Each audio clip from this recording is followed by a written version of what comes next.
What's up? Chris Shipley, Shipley Pest Solutions. This one's very interesting. So, customer called.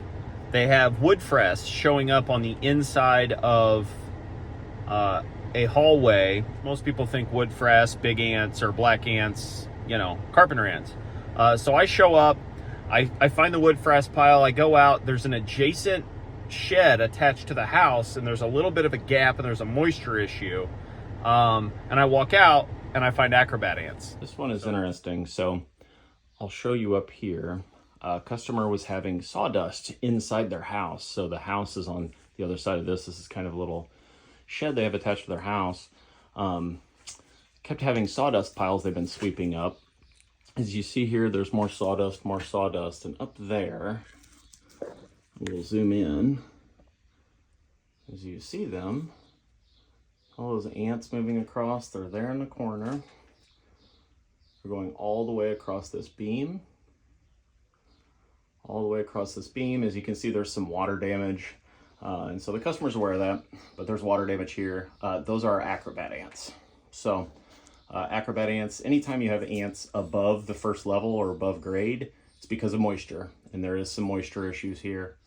And so, yep, so I will dust up in here and that dust will take care of them. So Acrobat ants are very interesting for a couple of reasons. For one, they have a very distinctive heart shape, or the shape of a spade. So the shape of a heart or a shape of a spade on the back of their abdomen. So it's very distinctive when you look at them, and as they're walking, they're very, very small. They look like a pavement ant, which a lot of people call like a sugar ant, sweet ant. Very small, like a pavement ant, but they behave like a carpenter ant, meaning they will hollow out wood, specifically like moist wood, wet wood, and live inside of it. They will also, they're very good at foraging above grade.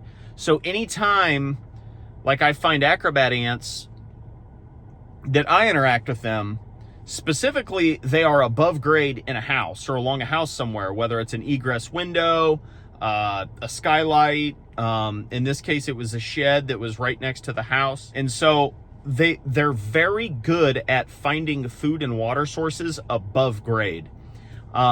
Typically, they don't have very, very large colony sizes. Pavement ant colonies will be in the tens of thousands. Carpenter ant colonies will be in the hundreds.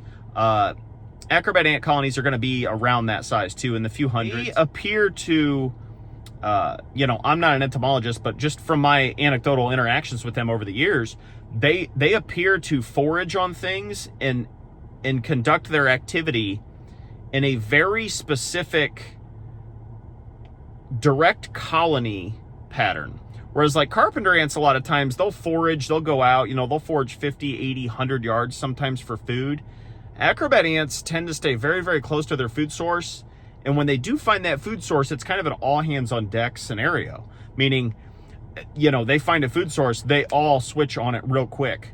And carpenter ants are a little more, they're finding some here, finding some there. Heart-shaped or that spade-shaped abdomen on them is a dead giveaway. The other thing you can do that I discovered a long time ago is if you blow on them, so you go, blow, they will stop and they will stick their abdomen up in the air.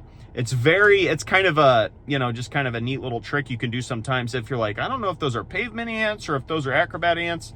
You blow on them. Pavement ants will just kind of skitter off. They run off. But Acrobats will kind of stop and they almost raise their abdomen, and you can see it very clearly then. You can see that shape. Yeah, so they behave like carpenter ants, so you treat them like carpenter ants. You use products that are going to work very, very well against social insects. They're going to, these liquid baits, a lot of products now that we have in the industry, these liquid baits, they're not harsh repellents, meaning you're forcing those insects from somewhere else, because one of the negative outcomes of harsh repellents is you can push those insects in unintended areas. If they're, like in this case, it was in a shed, use a harsh repellent on those guys, you could push them into the kitchen, and then they're going to be forced to go forage for food somewhere else. So you don't want to do that. Ants and other social insects, they have a flat foot, and so they come in contact with product very, very well. And then when they clean and preen themselves, transfer food via trophallaxis to each other, they pass those products very, very fluidly and very quickly. And so liquid baits against social insects work very, very well. Your social insects are going to be ants, termites, stinging insects.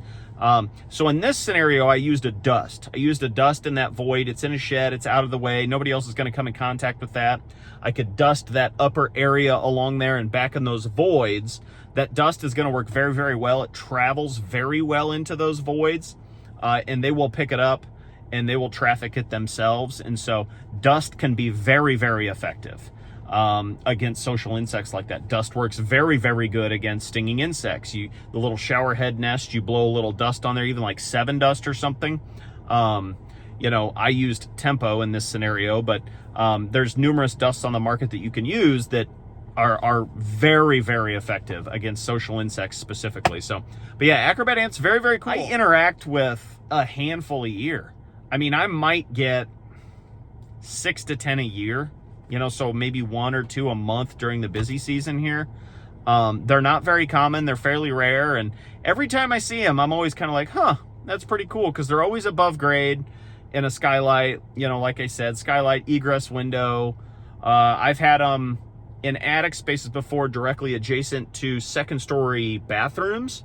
And so anytime I find ants like that above grade, I can guarantee you there's a moisture problem somewhere, whether that's condensation on a pipe for a bathroom that's running, you know, a vertical in that wall void, or whether it's a slow water leak on the toilet bowl or shower or condensation or, you know, something. I can guarantee you nature will not work hard if it doesn't have to. So it doesn't make any sense for those ants to be higher, be above grade, and forage, you know, then have to travel 10 feet down to go find food and water.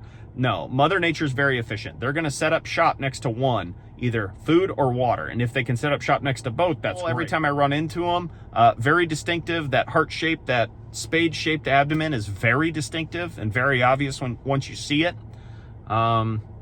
Just one of the many cool things I see. Have a good day.